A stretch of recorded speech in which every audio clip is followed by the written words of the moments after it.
After years of saving every penny, I finally purchased my dream home at 32. The master bedroom with its ensuite bathroom felt like the reward for all my hard work. When my parents fell on hard times, I invited them to stay temporarily. I never imagined my generosity would lead to that midnight conversation. The one where they demanded I surrender my master bedroom to my unemployed younger brother, Derek. The golden child needed his space, they said. Before I tell you how my own parents tried to take over the home I worked years to afford, let me know where you are watching from in the comments. Hit subscribe if you have ever had to stand up to family who took your generosity for granted. Growing up, I learned early that I needed to forge my own path in life. As the older son in our middle-class family in Minneapolis, responsibility was baked into my identity from childhood. My parents, Walter and Linda, were not terrible people, but they had a blind spot the size of Texas when it came to my younger brother, Derek. While I worked at the local grocery store during high school stocking shelves and saving every dollar for college, Derek received the newest gaming systems and designer clothes. When I asked for similar items, the response was always the same. "We cannot afford it. Harvey, you understand budgeting better than your brother." By 18, I had saved enough to cover my first-year tuition at the state university, supplementing with scholarships and continued work. Meanwhile, my parents took out loans to send Derek to an expensive private university 3 states away. He called home weekly asking for more money for parties and spring break trips. They always found a way to send it. I graduated with a degree in architectural design with minimal debt, thanks to working 30 hours weekly while maintaining a full course load. My starting salary was modest, but I lived frugally in a tiny studio apartment with mismatched furniture rescued from curbs and thrift stores. Every month I put aside money for my future home. Derek bounced between majors before settling on business administration. After graduation, he cycled through jobs never lasting more than 8 months at any company. Something was always wrong. His boss was unreasonable, the work environment was toxic, or the position was beneath his talents. Between jobs he lived with, our parents rent-free with full access to their pantry Netflix account and gas card. 6 years of disciplined saving finally paid off when I purchased a 3-bedroom home in a quiet suburban neighborhood. The crown jewel was the master bedroom suite, with walk-in closet and spa-like bathroom. The first night I slept there, I actually cried. This space represented every extra shift, every skipped vacation, every budget meal I had endured to reach this milestone. My happiness coincided with my family hitting a rough patch. Dad was laid off after his company downsized, eliminating most positions held by employees over 55. At 58, with outdated skills in manufacturing management, his prospects were grim. Mom had developed rheumatoid arthritis, requiring expensive medications partially covered by insurance that would soon end with Dad's severance package. When I invited them to stay in my guest bedroom temporarily, I meant it as a genuine offer of support until they could get back on their feet. The plan was 6 months maximum, giving Dad time to find work, while they researched affordable housing options and healthcare alternatives. The first month went smoothly. They expressed gratitude daily, kept their belongings contained to their room, and respected my space. Mom even insisted on cooking dinner several nights a week and handling laundry, which I appreciated after long work days. The shift happened gradually. First came small comments about my furniture arrangement, followed by actually moving pieces while I was at work. Then my grocery preferences were questioned with items I enjoyed mysteriously absent from shopping trips they offered to handle. My morning shower routine became a point of contention because Dad preferred using the bathroom at the exact time I needed to prepare for work. I adapted and compromised, reminding myself they were going through a difficult transition. When they asked to extend their stay another 3 months because Dad had only found part-time retail work, I agreed, though, with growing reservation. Then came the bombshell. Derek had been fired from his marketing position at a sportswear company. The details were vague but involved a disagreement with his supervisor about appropriate workplace behavior. Without asking me, my parents told him he could move in too. I returned home one evening to find the second bedroom completely rearranged. The desk, where I sometimes worked on weekend projects, had been pushed into a corner, the bookshelf emptied of my architecture references, and the futon opened into a bed covered with Derek's belongings. When I asked about the consultation I never received, Mom blinked innocently. "We assumed it would be fine, honey. He is your brother after all. Family helps family." My protests died on my lips when I saw her hands trembling from the arthritis pain as she folded Derek's designer shirts. Derek arrived with 4 suitcases and a sense of entitlement that filled every inch of the house. He commandeered the living room for video game marathons, left dishes unwashed in the sink, and played music at night despite my early work schedule. When I mentioned house rules, he rolled his eyes and complained to our parents, who suggested I was being needlessly rigid. What began as a generous gesture to help my parents through hard times was rapidly transforming into a situation where I felt like a stranger in my own home. Yet the worst was still to come, lurking just around the corner like a monster waiting for the perfect moment to pounce. The confrontation that changed everything happened on a Tuesday night exactly 74 days after my parents moved in and 18 days after Derek joined our increasingly crowded household. I arrived home exhausted after a client meeting that ran late. All I wanted was a shower and sleep, maybe a quick sandwich if I could muster the energy. Instead, I found my family seated in the living room with expressions suggesting an intervention was about to occur. Dad cleared his throat, straightening his posture in the way he always did before delivering what he considered important news. "Your mother and I have been discussing the sleeping arrangements," he began, his tone making it clear this was not actually up for debate. "We think some adjustments would benefit everyone." Mom nodded enthusiastically beside him. "Derek needs more privacy than the second bedroom allows," she explained, patting my brother's knee affectionately. "He is at a critical point in his life, developing his career path and potentially meeting someone special." I looked between them, confusion mounting. The second bedroom was perfectly adequate, larger than my first apartment. Where exactly did they expect him to sleep? "We think it would be best if you gave Derek the master bedroom," Dad stated flatly, as if requesting I pass the salt at dinner. For several seconds, I genuinely thought this was a bizarre joke. The laughter died in my throat when I registered their serious expressions. "You want me to give up my bedroom in the house I bought? In the house I pay the mortgage for?" I clarified, my voice rising despite attempts to remain calm. Derek leaned forward, elbows on knees. "Look, I need the extra space for my clothing and the private bathroom for my morning routine. You are always gone at work anyway. Why do you need all that space just for yourself?" Mom jumped in before I could respond. "Sweetie, you are single," she said with a sympathetic smile that made my teeth clench. "Derek might bring girlfriends home.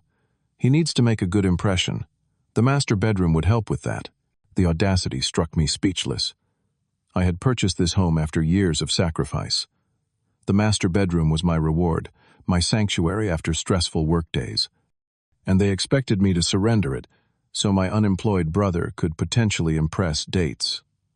When I finally found my voice, I asked the obvious question: why would Derek not be seeking his own place in employment, rather than planning to entertain women in my house? Dad's face darkened. "We always knew you were selfish, Harvey. After everything we have done for you, this is how you repay us, by refusing to help your brother when he is down." The irony of his statement might have been comical if it had not been so painful. Everything they had done for me, I had put myself through college, built my career from nothing, and offered them shelter when they needed it.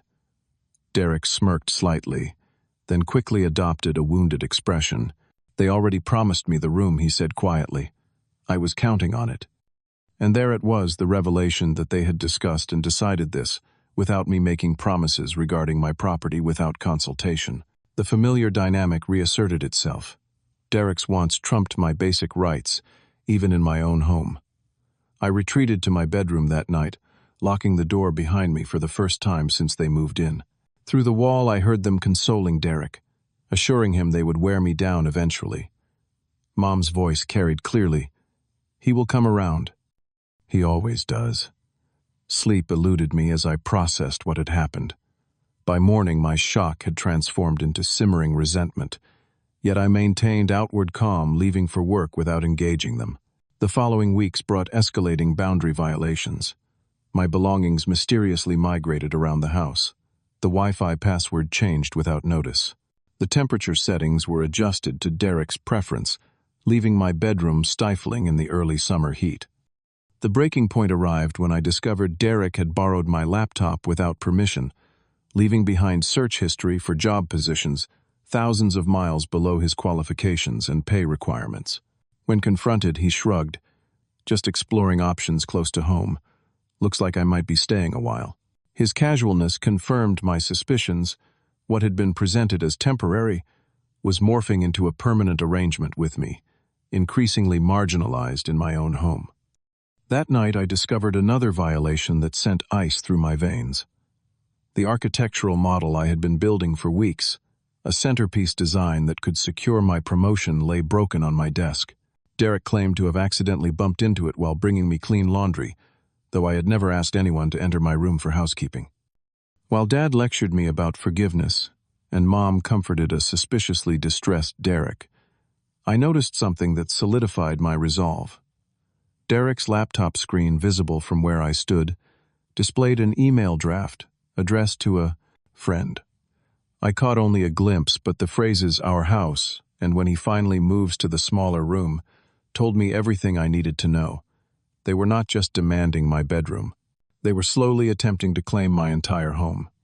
My revelation about their true intentions triggered something in me I had suppressed for decades: righteous anger.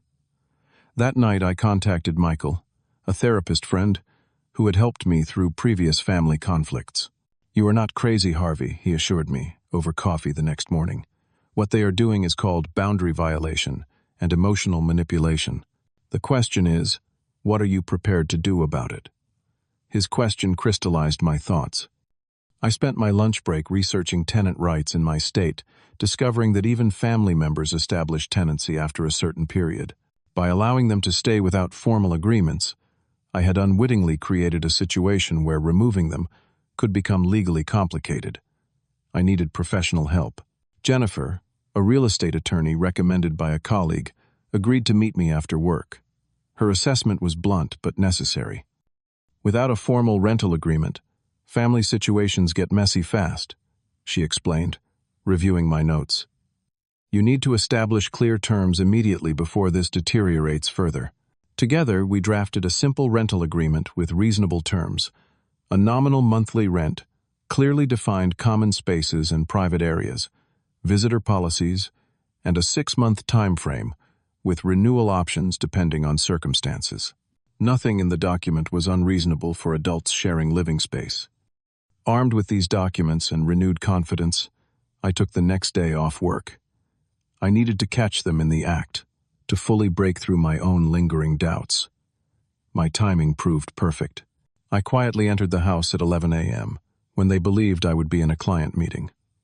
I found Derek not only in my bedroom but wearing one of my tailored dress shirts while rummaging through my closet. The shock on his face quickly morphed into defensive anger. "What are you doing home?" he demanded, as if I had violated his privacy rather than the reverse. I noticed my desk drawers partially open, personal documents disturbed. Financial statements lay visible, where they had been securely filed before. When I questioned him, Derek's response chilled me. "Mom and Dad gave me a key to your room," he said with a shrug. "We thought it would be easier to start moving some of your stuff to the smaller bedroom while you were at work. Save you the trouble." The audacity rendered me momentarily speechless. They had not only decided I would surrender my master bedroom, but had begun the transition without my consent, violating the most basic privacy boundary by creating a key to my bedroom without permission. I retreated without confrontation, knowing emotional reactions would only feed their narrative of me being unreasonable. Instead, I channeled my anger into preparation for the conversation that would either reclaim my home or force a complete separation from my family. The formal dinner I prepared 3 nights later surprised them. I rarely cooked elaborate meals, claiming lack of time and skill. But the truth was I had stopped enjoying cooking for people who showed no appreciation. This meal, however, served a strategic purpose. While they commented on the unusual effort, I maintained pleasant conversation about neutral topics. Only after dessert was served did I place a folder beside each of their plates. "What is this?" Dad asked, opening his cautiously. "This is a formal rental agreement," I said calmly. "It outlines the terms of your continued stay in my home, including boundaries, expectations, and financial contributions." The explosion was immediate, and exactly as I had anticipated. Mom gasped as if physically struck. Walter threw the document down. "You would treat your own parents like tenants," he growled. "After everything we have done for you, Derek did not even pretend to read his copy." "This is ridiculous," he snapped. "We are family, not your business associates."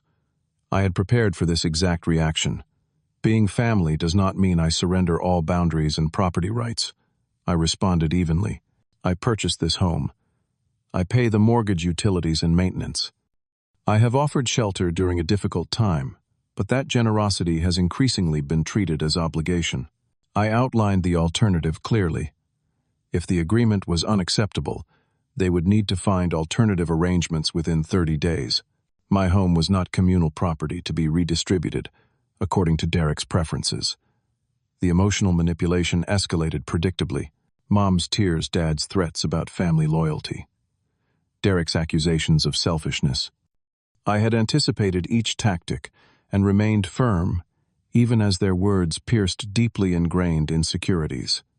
For 3 days, silence reigned in the house. They communicated through closed doors and text messages to each other, even when in adjoining rooms. The theatrical display of wounded feelings might have worked on my younger self, but therapy and Jennifer's legal counsel had strengthened my resolve. On the 4th day, I discovered Derek had packed most of his belongings overnight. A hastily scrawled note informed me he would be crashing with friends who actually cared about him. The theatrical exit was likely intended to trigger guilt and capitulation. Instead, it created space for a more rational conversation with my parents. Without Derek's inflammatory presence, they gradually accepted that reasonable boundaries were not rejection. By the week's end, they signed the agreement acknowledging for the first time that their request had been inappropriate. The transition to our new arrangement was not seamless, but it was transformative. With clear boundaries established, tensions gradually diminished. My parents began treating my home as borrowed space rather than communally owned property. The unexpected catalyst for deeper understanding came through Uncle James' dad's older brother, who visited after hearing about our conflict. Over dinner, he revealed a pattern I had never known. My father had grown up with similar dynamics with his parents, consistently favoring him over James. "The cycle of favoritism runs deep in our family," Uncle James told me privately. "Walter probably does not even realize he is repeating the pattern with his own sons. Breaking these cycles takes courage, which you have shown." His validation soothed wounds I had carried since childhood, the constant questioning of why I was never quite enough from my parents' unconditional support. With Derek's dramatic exit creating unexpected breathing room, my parents began focusing on their own situation rather than enabling his dependence. Dad secured a more stable position at a small manufacturing company, while Mom connected with arthritis support groups that provided resources we had not previously explored. I reclaimed my master bedroom both physically and symbolically, repainting the walls and replacing the bedding that Derek had used during his brief invasion attempt. Each brushstroke felt like reclaiming a piece of myself I had surrendered to family obligation. Our new rhythm included weekly family dinners with clear beginning and end times, replacing the amorphous gatherings that had often left me feeling drained. Mom and Dad gradually accepted that boundaries represented healthy relationship structures rather than rejection. The boundaries I established at home transferred to other areas of my life. At work, I began assertively presenting my design concepts rather than deferring to louder voices. The confidence translated into a promotion I had been working toward for 2 years. My relationship with Jennifer evolved from professional to personal, her straightforward approach to boundaries providing a refreshing contrast to the manipulation I had normalized. On our 3rd date, she admitted she had been impressed by my willingness to address difficult family dynamics directly. Most people avoid these confrontations until resentment destroys relationships beyond repair, she noted. You chose the harder but healthier path. 6 months after the confrontation, my parents found an affordable senior living apartment closer to Dad's new workplace. Their departure was amicable, with Mom actually expressing appreciation for the structure our agreement had provided. It took you forcing the issue for us to start solving our own problems, she admitted while packing kitchen items she had brought to my home. We should have done this sooner instead of expecting you to carry us. The most surprising development came during Thanksgiving dinner, at their new apartment. Dad pulled me aside, while Mom and Jennifer prepared dessert. "I owe you an apology," he said gruffly, uncomfortable with emotional directness. "I favored Derek because he reminded me of myself always needing help. You reminded me of James always capable. I mistook your strength for not needing support." His acknowledgement did not erase decades of unequal treatment, but it opened a door to more authentic relationship moving forward. Derek eventually found employment in another state, his communication limited to occasional group texts and holiday calls. The distance provided perspective on how much energy maintaining that imbalanced relationship had consumed. The house that had nearly become a battleground, transformed back into my sanctuary, now occasionally shared with Jennifer as our relationship deepened. The master bedroom remained mine, a daily reminder that establishing boundaries is not selfish but necessary for healthy relationships. Looking back on that midnight confrontation now, I recognize it as the moment I finally rejected the family narrative that my needs mattered less than Derek's wants. By standing firm when they demanded I give up my master bedroom, I reclaimed not just my physical space, but my right to equal consideration and respect. Have you ever had to set difficult boundaries with family members who took advantage of your generosity? Share your experience in the comments below. If this story resonated with you, please hit the like button and subscribe to my channel for more stories about finding your voice in challenging relationships. Do not forget to share with someone who might need encouragement to stand up for themselves. Thank you for listening to my journey, and remember, sometimes loving your family means loving yourself enough to say no.